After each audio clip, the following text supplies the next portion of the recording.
Hey, what's going on? It's Unbound Joy, or as some of you know me as Chris. Today I want to talk about a few tips that'll help you write your music faster, or more quickly I should say. My goals in this little video is to kind of offer a perspective that might be different from what you may have heard before, just because my background in music is a bit different, I'm assuming, really, because I went to music school, studied composition kind of classically at a conservatory. So the first thing I want to talk about is kind of a general idea, and it might sound a bit cheesy at first, is kind of writing down or surrounding yourself with things that inspire you, whether it's like mainly the music that inspires you, or sounds that you like, things that you know that you want your music to kind of sound like. So for instance, you can look up kind of like the BPM of a song, the key of a song. You can write down the chords of a song, or even like a rhythm, right? So you want to take elements of things that you like and kind of you could literally write them down in a notebook, kind of just keep them in the back of your mind. It's better if you write it down, that way if you ever get stuck when you're writing music, you can kind of refer to this notebook of kind of information that you can just kind of rely on with that. And that's real beneficial for kind of like jump starting the process of creation when you're stuck. And when I say basically take something from another song, I'm not telling you to like just straight up copy it, right? Like, that doesn't make any sense. That would be a terrible idea. That wouldn't be your own creation, right? So it's like, for instance, many people use the same chord progressions, but the songs, like, at the end of the day, they still sound different. You know, you have to kind of bring yourself to what you like as well, and kind of show what you hear and all of that. The second tip I want to go over is kind of the idea of like not like multi or switch tasking, I'll say.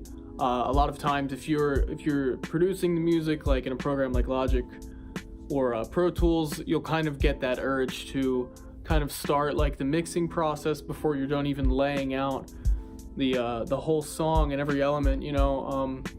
I think if you kind of stick to just one thing at a time or follow like a procedure, that'll help your efficiency with all that. The idea about making music, or really anything, more quickly, I think this applies probably to many art forms, if not all of them, is that you will learn more by doing smaller iterations of something rather than one large iteration. So for instance, if you spend X amount of time, let's call it 1 month, you could spend 1 month on one song perfecting it right in your mind, or trying to perfect it just on that one song, and that's kind of all you have to show.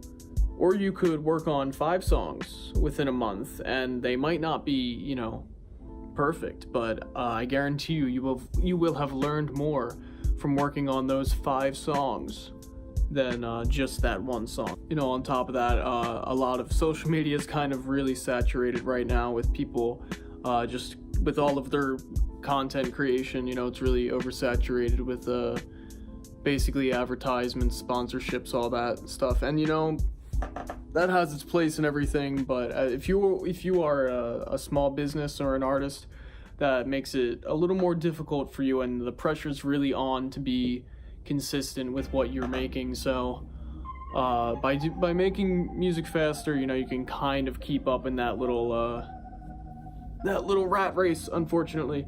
But you know, it is important. We all kind of have to play the game. You might see some continuity errors with that glass, because that's just the way it goes.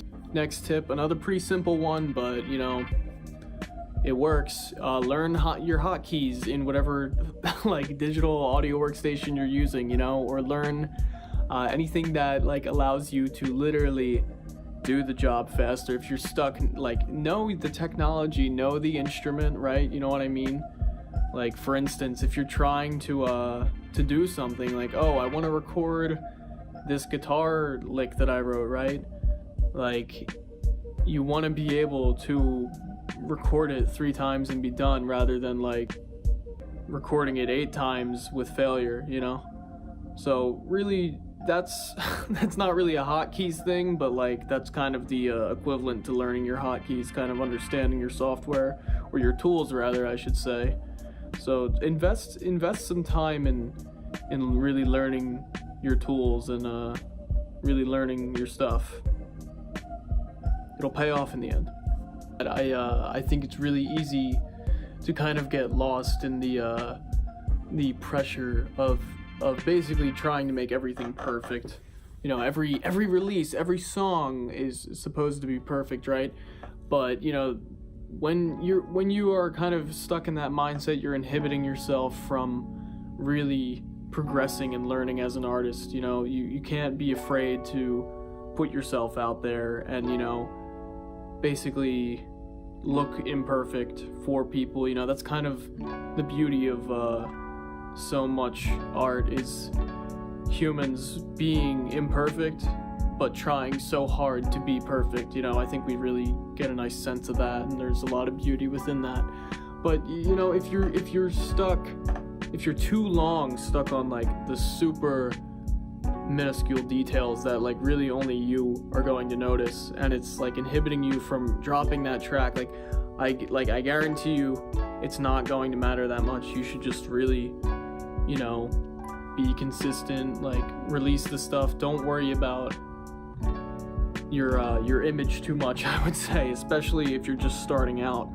You know, you really just have to think about, like, this is where I am. Acknowledge that you're not the best, or where really you should acknowledge that you're not where you want to be. But by going through the motions kind of, and like writing, like, I don't know, we'll say 500 songs, you're gonna be in a much better place, you know, having written 500 songs than like having written 0. You know, I've talked about this a little bit before. I'm not trying to ramble, but it's like really important to kind of have that understanding. It allows you to move forward, you know, and being aware of the pressure that, oh, like, I'm not getting that engagement that I want, even though like this is my baby, right? You can't have that. I'm speaking from experience. You cannot like hold on to it like that. You should really just put it out there. It's for the people to begin with, you know what I mean? You can say it's for yourself, and it should be, right? But part of it is sharing it, you know? You have to really share it. That's kind of the point of a lot of music, I would say, and art. The point is, practice basically makes perfect. You will actually save time in the end if you practice now and learn those fundamentals, really strengthen your fundamentals. And that way when you go to create and, you know, put it into practice, you're kind of just on the fly, you're flowing, you know? So another great tip that my composition professor at school would always tell me, one of my big problems was during that first creation process, you might be like improvising or kind of just playing around. Try to do it without massive judgment, you know what I mean? It's really an exploration phase to, you know, figure out like, oh, this sounds great with this, you know, you're kind of pairing things together, working through some of the kinks, you know, just you're letting your intuition kind of come out. And, you know, that's like, I think that's like your right brain or something, and that left brain will come in. I think that's right. If I'm getting them mixed up, let me know. But basically the judgment side of the brain will come in and kind of interfere with like that intuition. I like to think of it as like a childlike sort of brain, and it's saying like, no, that's dumb. This is terrible. You should quit, right? I mean, this is my inner dialogue, unfortunately. But but if you can kind of just let yourself, have fun with it, you know, it should be fun. That's probably why you all started to begin with, right? You have to remind yourself why you got into it in the first place is the point. So going to music school, it from my perspective, I ran into many musicians that seem to just have forgotten completely why they started getting into music. I just think either it's suppression or something. Like, I don't know how you can not remember being a child and being moved by like that song that you're embarrassed to talk about, you know?